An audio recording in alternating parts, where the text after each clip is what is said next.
It's early morning on the day after Ash Wednesday. The year is 1600. Giordano Bruno rides into Rome's Campo de' Fiori on a mule. Bruno is gagged with a leather bridle that prevents him from shouting out heresies to the people in the plaza. The mule stops when it reaches a pile of firewood, charcoal, kindling, and pitch. The guards strip Bruno and tie him to a stake that stands in the firewood. A priest holds up a crucifix to Bruno's face. Bruno turns his head away. An official steps forward to light the pyre, and soon the flames leap up to consume the heretic. The church records for that morning report the basic facts. Bruno, quote, was led by officers of the law to Campo de' Fiori, and there, stripped naked and tied to the stake. He was burned alive, always accompanied by the comforters up to the last, urging him to abandon his obstinacy, with which he ended his miserable life. The execution of Bruno represents a failure of the Roman Inquisition to perform its mission. Its mission was to admonish and persuade, not to terrify or punish. And Bruno's death will haunt the man most responsible for it, Cardinal Robert Bellarmine. Bellarmine will learn from Bruno's case.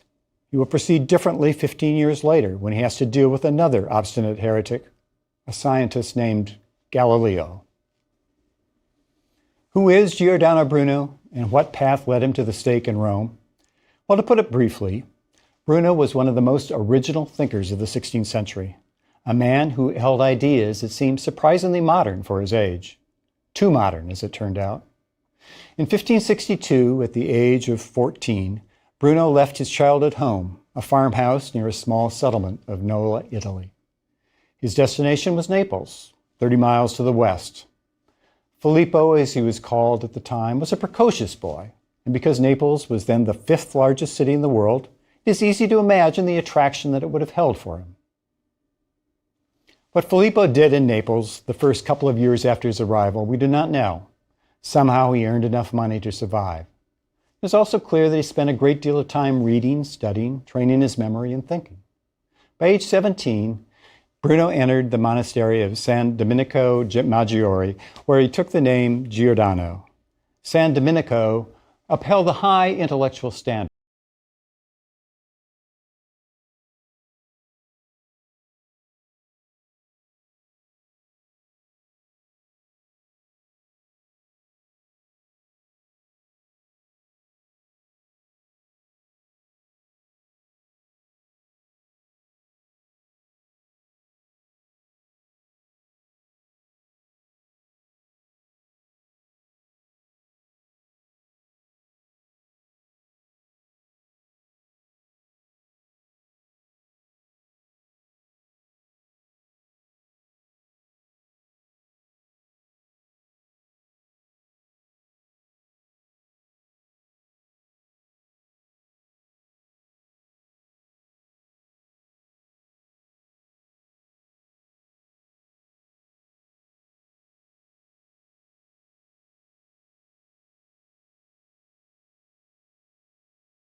to the Board of Inquisition, and once there, Cardinal Bellarmine plotted to use his new power and his incisive mind to turn the screws on Giordano Bruno.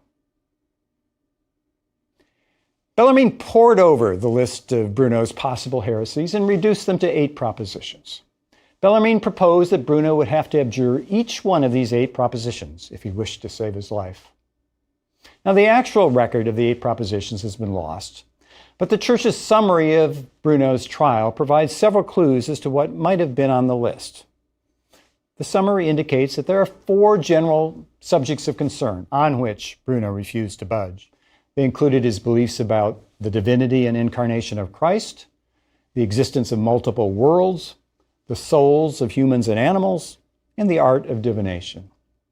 Bruno's opinions on all these matters, as well as his contention that the sin of the flesh is not a mortal sin, became the central focus of Bellarmine's questioning.